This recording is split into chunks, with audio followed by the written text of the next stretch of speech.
وزیر اعلیٰ کا کہنا تھا کہ ادویات آپ کی دہلیز پر، مگر آج کی خبر کے بعد تو محسوس یوں ہو رہا ہے کہ ادویات آپ کی دہلیز سے دور۔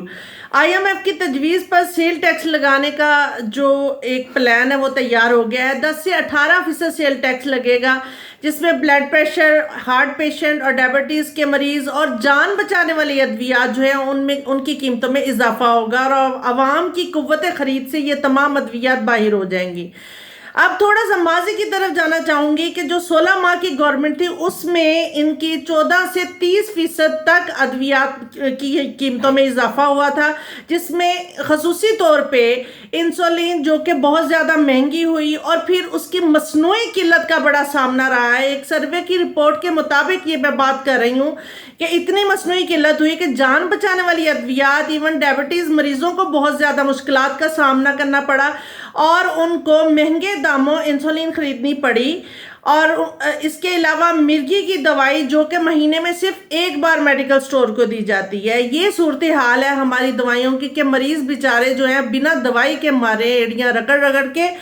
اور فارماسوٹیکل کمپنیز کے لیے ایک حد مقرر کر دی گئی ہے کہ آپ کچھ ایسی دوائیاں جو کہ ان کے ریٹس میں اضافہ نہیں آپ کر سکتے ہیں، اور ان کا کہنا یہ ہے کہ اگر ہم ان ادویات کو بنانے کے لیے خام مال منگواتے ہیں، بہت ساری ایسی چیزیں منگوانی پڑتی ہے، اور پھر اس کے بعد میڈیسن تیار کی جاتی ہے، اور وہ ہماری جو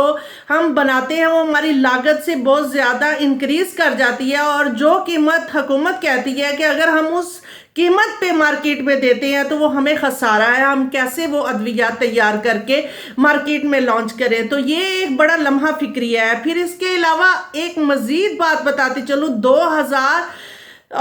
سے لے کے 2013 میں ایک ایسی پالیسی جو ہے وہ پلان کی گئی، متعارف کروائی گئی، جو کہ کچھ دنوں کے بعد واپس لے لی گئی ادویات کی کمپنیوں کے لیے، اور پھر غیر ملکی کمپنیاں جو کہ